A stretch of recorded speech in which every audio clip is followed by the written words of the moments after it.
everyone! It's time for another What We Read. That's right, it is. Because we've been reading quite a fair bit. Kind of got my stride back, though it's not as much as she I usually really reads. hit my stride, apparently. We're this is peak Alexa, and I think it's probably because it's her birthday month. Yes, I've been reading so much because it's my birthday month, and that's what I love to do. I'm gonna kick things off per usual. I have 8 books to talk about today, so we're gonna run through the first 4 before I turn things over to Macky. The first book is not one I own physically, and it's actually one that Macky owns on Kindle, not me. And that book in question is The Wall of Ascension by Brandon Sanderson, and this is the second book in the Mistborn trilogy, or at least the first Mistborn trilogy. Awesome, yes. So this basically takes off maybe like a year after the events of so there's a little bit of a time jump. The Final Empire. There is a lot of politics and war in it, and you would think that just based on those 2 things I wouldn't be overly fond of it, because that's not normally something like I gravitate towards in my fantasy. But because it's set in the world of Mistborn and it still involves some of the Mistborn lore, I really enjoyed it. I think that the first half is a little bit slower than the second half when things start to pick up and the action starts to take place. But all in all, it was such a good reading experience, and it was so easy to slip back into it, even though it's been like a little over a month, I want to say, since I read the first book. I still enjoyed being back with these characters that I'm so familiar with and that I love, and I was definitely concerned for them from start to finish, because there is a lot that they have to face. Like, they already had incredible odds to surpass in the first book. In the second book, the stakes somehow got even higher for all of them, and I think that's a really cool thing, because in fantasy novels sometimes the second book can suffer from being sort of like the middling book, where like you set up for the third book which will have the huge stakes. Right. In this case, like the first book had its own huge stakes, the second book also has its own huge stakes. Oh, that's cool. And with the way that it ends, it also sets it up perfectly for the third book to have its own stakes, and I think that's such a fascinating and clever way to write a story. Again, Sanderson's writing isn't always like 100% the kind of fantasy writing that I am particularly fond of. I tend to like flowery, like prosy writing, sort of like very purple prosy writing is what I wanted to say.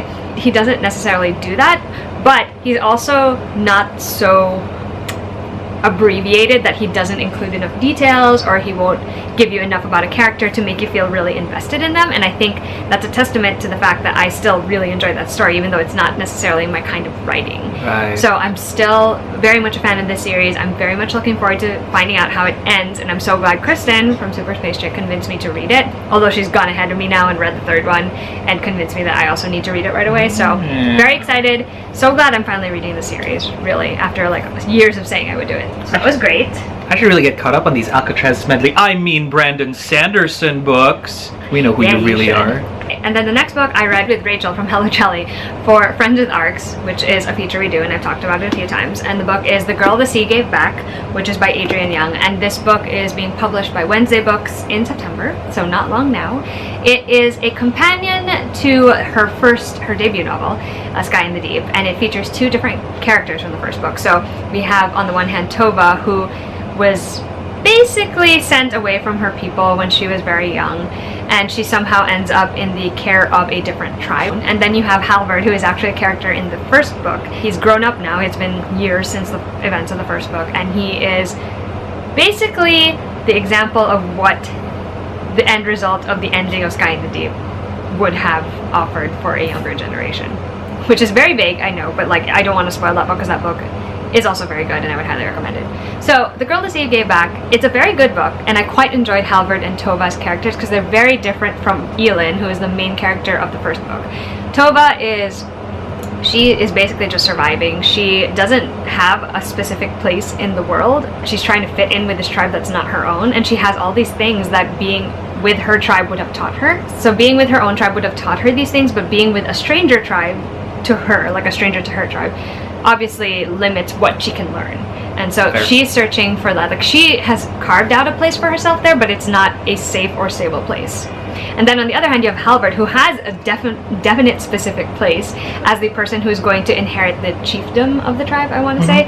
And so he, on the other hand, is grappling with how he wants to do things going forward, because it's very different from how his predecessors might have handled similar situations. The plot is actually probably something that a lot of people will notice is similar, because it's 2 tribes, they're on 2 opposing sides, they have to come to some sort of agreement or war and bloodshed are going to occur. And that's basically what happened also in Sky in the Deep. And Adrienne Young's writing is still very good. It's still compulsively readable. She makes it so easy to understand this world and these characters. She gives you a great opportunity to get to know them and to really get invested in both of their stories, and they're easy to like. But in terms of plot, I feel like that was the one thing that really sort of like contributed to me feeling less inclined to love The Girl the Sea Gave Back, because it is very similar to Sky in the Deep, like I was saying. Even though it has different people in it, which means that the outcome is a little different, or different obviously because they would make different choices, there are different external elements at play as well.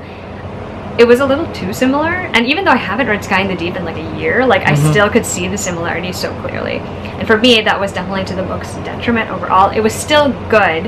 It's still something I would recommend checking out. It's just that I didn't necessarily fall in love with it as much as I did Sky in the Deep. You should definitely check it out if you were a fan of Sky in the Deep, because it'll be fun for you to see like all the nods to that story and to see where the characters of that story are now. Otherwise, like, you can actually also pick this one up without having read Sky in the Deep. I don't know if that would change your reading experience because you would know nothing about the plot of the other book. That might make it worth it for you. But yeah, those are my thoughts on that one. Very excited to talk about this next book. It is one of my 5-star reads of the year, and I've been meaning to read this book for a very long time, and I finally got around to it because a few people I know online, Jane, Madeline, Melanie, and Chelsea, are hosting the Diviners Read Along, and they're reading the Diviners series, one book a month, and they started in August. So I read The Diviners by Libba Bray. I have been meaning to read this book for years, and I finally read it, and I'm so mad at myself for waiting so long because it was so good. The Diviners is basically about Evie O'Neill, and she gets shipped to New York because of something that happens at a party that sort of sullies her family's name, and so she has to be in New York and stay with her uncle. And while she's there, she ends up embroiled in this mystery because they're trying to track down this killer that looks like he has a connection to cults. So basically, it's a paranormal mystery set in New York in the 1920s. First of all, setting-wise, love it because I have always been interested in reading about the 1920s. Second of all, Evie O'Neill is a new favorite female character for me, and I love that she is a combination of like this headstrong, like, I am gonna get involved in this investigation and I have very valid and intelligent conclusions to make, and here's what it is, I'm gonna get you results. But she's also the kind of girl who's like, I'm gonna go to a party and enjoy myself, and I love it. This is a great example of where the character organically felt like she was both those things, and it was fine. Like, it wasn't forced. It felt like that's just who Evie was, and it was so great to read that. The secondary characters and plotlines are also extremely well done because you're so interested in what's going on with everyone in the story, not just Evie, and that makes it so good. The mystery is creepy as all heck, and it's great, and I loved like watching it unfold and seeing how everything tied together. And it ends on a very solid note, but then you know that there's something else going on and that it's going to be stretching out all the way into this series, and I cannot wait to find out what goes on next. So basically, I'm just saying that I really love this book. Cannot even tell you if there's an actual flaw in it because I felt like there was none. I mean, which is rare for me to say. I'm sure like maybe if I think about it a little more there might be something, but for me, like, it genuinely was perfection. It was such a good book. Plus, I also listened to some of it on the audio, and the audiobook is so good. The production of it is incredible. January Lavoie is the narrator for it, and she does such a good job narrating it, giving the characters voices, and it's so atmospheric and creepy, even creepier than it would have been, I think, if I'd read it like this, like in book form. So absolutely adored it. Cannot wait to read the rest of the series. So looking forward to how it all comes together and ends. Let me turn things over to Macky now. It's his turn. Yes, it is. I finally got around to reading all of the Boruto manga that Alexa and I had sort of collected. And yes, we've collected it. We sort of want to watch Let It Pile On. For those of you who have been following us long enough, you know that Alexa has gotten very deep into the Naruto kind of fandom. So deep, I can't find my way out. And it was I who had brought it to her. So I'm not proud, but I am pleased, and I wanted to get ahead of sort of the manga. I think 3, 4, 5, and 6, which are, you know, kind of what these are, happen pretty much with the events after the Boruto movie that came out. In contrast to where the fillery TV series is going right now, it's sort of been taking it, like, it has some really good arcs, but now it's just sort of nosediving for me. It's gone in a very strange direction. Especially in contrast to what's actually happening in canon. And I gotta say, this is where the story really sort of picks up. All of the little Easter eggs, especially the creepy, crazy one that happens at the very start of the Boruto series, even the Boruto movie, all of that sort of comes to a head right here. And this is where the tale really begins. The manga is penned by Ukyo Kodachi, which are two names from the Ranma 1/2 canon. Bless you for doing this. Really, really great work. I highly recommend this to anybody who really does love the Naruto series. It really does pick up. Highly recommend the series. A lot of things are revealed. A lot of old characters come back as expected and are used in sort of interesting ways. Yeah, so that's pretty much what that is. Another series, mini-series that I read thanks to Marvel Unlimited would be Immortal Iron Fist. It's a 6-part mini-series involving Danny Rand. If it was published roughly at the time that the Iron Fist TV series was the Netflix series was out, then some of that Loras Tyrell Danny sort of kind of bled into this particular series. Had a lot of dumb bitch energy, and so Jane, thank you for that. Dumb bitch energy is my favorite thing now for a while, and you will see me say that where appropriate. Central to the tale of the Immortal Iron Fists is a little kung fu monk girl named Pei, who is also an Iron Fist. She's, I think, I want to say 10, 11, or 12. It's one of those things. She's probably 12 because it looked like a middle grade situation. She's under Danny's care so she can master her Iron Fists. Danny's just trying to protect her, and in doing so, not making her the weapon that she was supposed to be. So it's very, very empowering. It's a lot of just, please, Danny, sit down and stop doing that. I spent 2 seasons wanting you to do that, and now I'm spending more time on, like, you were cooler in the comics, but then apparently that's bled over. So that aside, it's cute. It's cute. It's the cutest thing ever. It's Iron Fist for kids. Technically, it's a middle grade Iron Fist story because it's about a middle grade little girl who finds her powers and does something completely, like, think of every single really fun magical girl story, but make that magical girl capable of punching a dragon in the heart. That's what I'm here for, and that's why I would recommend this thing. Pei does a great job of just coming to her own, finding herself, losing herself, and then finding who she really is. Love it so much. We could have done the whole thing without Danny, to be honest. I wish it was Danny from Heroes for Hire, not Danny from Netflix. Anyway, that said, I also want to say I have read... Ooh, it was on sale. I don't know if it's still on sale now by the time you guys watch it, but if you do, and if you're a Magic the Gathering enthusiast, I know Barnes & Noble put this book on sale. It's for like $7 when it used to be like $20, so it's cheaper on Kindle, so of course I got it on Kindle because I'm cheap. Magic the Gathering Rise of the Gatewatch. Oh my goodness. For those of you who are Magic the Gathering fans, this is sort of like a little picture book / documentary of the writing and creation process / art book / just narrative summary of how the larger overarching story of Magic the Gathering is now. So back in the day, Planeswalkers were nigh immortal, omnipotent gods, right? When some crazy crap happened with their Crisis on Infinite Earths, for whatever passes from it, called the Mending, the Planeswalkers are downgraded. They're no longer super immortal, though they age like it's longer still. They're not omnipotent, but they do have that spark where they can walk between planes, and they're stronger than most. And a bunch of them gather together and put together like they basically form their own Avengers to protect the multiverse. And we've seen these characters on all of the Magic the Gathering like merch and special series and board games. Alexa and I have that board game where you got Jace Bellerin, who is like the telepath and does blue magic, and you've got Chandra Nalaar, who is the like pyromancer, and she's just a hothead and she's awesome. Liliana Vess, who is the snarkiest thing that is also undead because she's a necromancer, and they form their own little Avengers Infinity War kind of like saga through this. Great art, beautiful, stunning art. Excellent storytelling on both their individual arcs and how all of their arcs come together for them to form Gatewatch. Some people leave, some people get added onto them. You've got really cool names like a Johnny Goldmane. Yeah, that's kind of cool. If you love characters, just some of you who like troll, especially I know because my brother's one of those guys who sort of troll like Instagram artists, right? And they just create random characters that are awesome, and you like Magic the Gathering, this is the perfect marriage of that, so I highly recommend it. Everblaze, book 3 of Keeper of the Lost Cities. Managed to devour this book. This book is, I want to say this is where it starts really ramping up. Like, some stories sort of, when they get their stride, go from 0 to 60, right? This is the in-between, when it's a little closer to 60, because from here, it is all downhill from there. Since this is a magic school still, for those of you who aren't too familiar, a girl finds out that she's actually elven, and that there are elves who are sort of like the apex race of the known world, and they have secret cities and are the leading power of everything. She is apparently supernaturally talented in all of their arts, like telepathy and all of that crazy stuff. And because there is a conspiracy hidden behind all of this about her, how she gets all of these abilities, and what her larger place in the world is. I get the hype. I understand why it's sort of blown up and why there are like 9 books now. I totally understand that. Still not the fondest of the ship, or ships for that matter. I mean, I do have someone that I'm just like, why couldn't it have been that other one? But that's fine, Everybody has their own thing, and you can love who you love and let that happen. But what I do appreciate and I would recommend is that by the time you hit this book, this is really your turning point.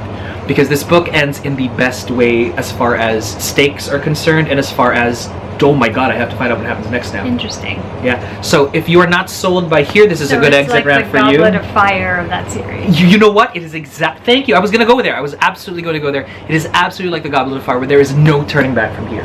So Goblet of Fire was the 4th book. This is the 3rd. So I appreciate that kind of pace, because there's only so many times we have to care for magical creatures until like the big giant, well, there's bad people in the world, what are we gonna do? We have these powers. Highly recommend this thing. It's super cute. Still not fond of the ships, but great story, great lore.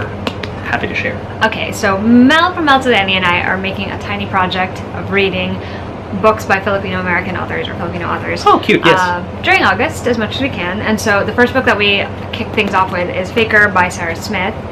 Unfortunately, it is not a book that either of us really loved as much as we wanted to. So the premise of Faker is basically a hate-to-love office romance. Emmy has a coworker named Tate, and they are just very antagonistic towards each other. They just don't like each other in general, and so that is the beginning of that. But then eventually, you know, shenanigans ensue. I'm going to say shenanigans, but really what that means is like there are these series of incidents where she finally gets a chance to see that Tate might not be the jerk that she thinks he is, and they, you know, end up falling in love.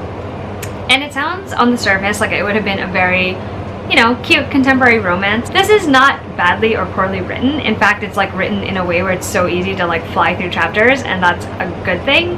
And I do like certain moments and maybe certain lines in this, but overall I was not very happy with this story. I think instead of what I was hoping it would be, which means like a lot of build up between these two characters who don't like each other, and then eventually having that one moment where everything changes, that just didn't feel like it was done in the way that I wanted it to be in this book. And maybe that's my own expectations influencing my feelings, but that's how it should be when you're reading a book, right? Instead, what we get is like the whole tension that they have between them gets resolved fairly early on, and the rest of it is just them trying to work out the sort of snags and difficulties in their own relationship.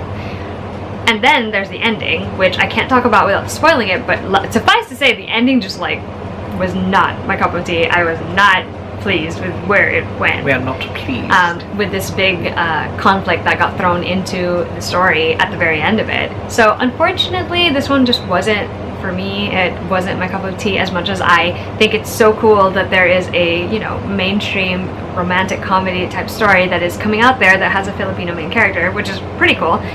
Filipino-American main character, I should say. And an interracial romance as well. I don't know, there's just something about this one where like it just didn't click for me. There were too many things that I had personal issues with, like not just story-wise, also character-wise, and a little bit maybe writing-wise. So I could probably give you full spoilery thoughts in some other video, but suffice to say this one was not great, and it was sadly one of the most disappointing reads I've had so far in 2019. The next book, however, was the complete opposite, where I did not have expectations going into it, and I was pleasantly surprised. And it's There Will Come a Darkness by Katie Rose Cole. Yeah. And this one I read together with Rachel for Friends with Arcs. I have talked about this a few times on the channel, and the story of this one is essentially that there are these 5 individuals, and they're all tied together by this one prophecy. And the prophecy indicates that they're either going to be involved in the salvation of the world as they know it, or the destruction of the world as they know it. And you'd think that because you're juggling 5 different narratives and 5 different stories and 5 different characters, like it would be it's very difficult to do stories like that with ensemble cast. But somehow Katie Rose Cole manages pretty well. I could distinguish all of the points of view very easily. I could keep track of what was going on in each world, and I was interested in every single storyline, which is rare for me because usually there's always one that I prefer above everyone else. Just seeing how all of these characters experience things as the novel progresses, and also getting more tidbits about the world and the lore and this prophecy and what it really means, it's very interesting to me. And this is a hefty book, but I read it in like 2 days, which is a testament to something, considering like normally when it's this long it'll take me a little longer than that, but it just flew by so easily. Pretty sure part of that has to do with how it's written, but also how simple it is to understand the lore in the story and like how everyone is positioned in it. So I am intrigued to see how this one continues, because it is a series, and even though this first one ends very like solidly, like the arc in it is pretty much like done, you know that there's so much more that's going to happen just because of this huge all-consuming prophecy, which in a way reminds me of like the Heroes of Olympus, where you're like, there's a prophecy and here are all the parts of it and here's how it plays out. So it reminds you a little bit of that. But yeah, it was very interesting. I definitely found it way more diverting than I thought it was going to be, and I'm curious to see where it goes next. Mackie talked about this briefly, but I'm going to mention it as well because I also read it. The Last Wish by I can't say his name. Andrzej Sapkowski. This is the first short story collection in the Witcher series. The only thing I knew about the Witcher series before going into this was, one, Mackie's played the Wild Hunt, and I watched him play parts of it, and I really enjoyed that just from seeing the characters, and I actually got to see a lot of the main cast. Oh yeah, for sure. Like they're all there. I always happened to come in and see him playing when he was playing with the main characters like Dandelion and Yennefer, Triss, Ciri. So I got to see all of them, and so I had an idea who they were going in. Not a very strong idea because I didn't watch the entire time he was playing, but very strong, like they were in my mind. And so reading this one, like I went into it because I knew Kristen had really enjoyed it and she had been dying for me to read it, and she was like, this is gonna sell you on it. She's like, there's sort of like specific takes on different fairy tales, and I was like, of course I'm gonna want to read it now. And it's true, it intersperses a present timeline for Geralt. Like there's like a timeline that's following him along the way, but in between there are different stories of different things he's gone through with different people. They're all inspired by different fairy tales, which I thought was really cool. And I like this author's take on those fairy tales because he took the base elements of everything and basically Witcherified it. That's the great word. Because it's literally, it will only fit in this world. Exactly, which is great, and it'll only work with Geralt as the main character. Yes, like, exactly. Which is, you know, he's such a talky Witcher, isn't he? It's funny to me too because like watching Mackie play the game, Geralt gives me a certain impression and personality, and that's also not what he's like in this book. Like he's slightly different. He's a little chattier. He's a little more open and introspective. Yes, it's very interesting to me just to be able to read that. But I really enjoyed this. I flew through it. It's not very long, but I do feel like it is a fun way to get, you know, into this world of The Witcher and like who these characters are and what they are. And I like that it gives you just enough to make everything make sense, like everyone's placement and how they show up and everything. If you've played the game or if you've read the series before you read this, then you'll enjoy all of the little like, I know that person and this is how that person ended up in Geralt's life. A lot of Easter eggs. I mean, they're not Easter eggs now, but yeah, it's really fun. But it's also great if you're new to everything, I think, and you're just starting out. This is the perfect place to because start. It literally gives you the best idea of what the world is like and what it is like for a Witcher in that world. And so very, very solid. And in case you're not convinced yet, there's there's several fan-made ones. My favorite one is a 38-minute video clip of every single Witcher 3 The Wild Hunt trailer. Cool. That is just magnificent. So watch that to get a feel of what this is like. And my brother Kyle started reading it actually. My brother started reading it, and he was like, "Oh my god, it's exactly like the game." And I'm just like, "You bet." I think I also have to give a shout out to the person who did the translation. Hold on, let's see if the person deserves some. By Danusia Stock. I know it's a translated work, and sometimes the nuances of things can be a little like clunky or not work for English readers. Yeah, but this one, it translates so well into good. English. I don't know what it is, but it still reads as fluidly in English as I think it does in the original language, I would assume. So shout out to the translator for that, because that's a great experience. I'm very much looking forward to reading book 2. And the last thing that I'm going to talk about is a classic that I read like years and years and years ago, The Odyssey by Homer. I actually listened to it on audiobook. The specific translation I read was by Robert Fitzgerald, and the person reading it is Dan Stevens. Anyway, as I was saying, I listened to the audio for this, which was an interesting experience because I had to start listening to it at normal speed, which I normally don't have to do, but because it's like obviously being translated to English from ancient Greek, the writing is something that you either will immediately latch onto or you will have to, get used to with every single chapter that it's broken into. And here's the thing, I know all the main plot points of the Odyssey. It's actually what I prefer over the Iliad, which is unsurprising because the Iliad is a lot of war talk. So it's basically the story of Odysseus and how he recounts his own journey while he's been away from home, and by the end of the book he finally makes it home. So, the few things I will mention. One, reading this one now, like not as a teenager or someone in college, it's really interesting to me because I'm like, all these male characters are not that great. Like, they're either really dumb or really aggressive, or they're just like, I'm gonna be extra manipulative so I can screw the knife in your back even deeper. So it's a very interesting thing, and the women are like not that much better either. Here's the thing, I understand it's a Greek epic, and this was like written lots and lots of years ago, so obviously from a modern perspective, like from someone who's reading it in modern day, it's you'll have your opinions about how it should be like. I actually had forgotten how much of the gods' involvement is in this one, specifically Athena, and I found it fascinating because I was like, oh right, she was the one who set up this and did that. That was interesting. But the most important takeaways I have from this book are, number one, I think it would be very interesting if someone decided to write a female version of this, like a gender bent version, where Odysseus is female and does the exact same thing, which is like, I'm gonna come back, sneak into my own home, scout the place, and then I'm gonna kill everyone who has decided they could take advantage of my, my family's legacy. Great. Second of all, this is actually the thing I read when I was maybe like 13, 14. Like I was really young when I read it. It actually is the reason why I enjoy quest stories.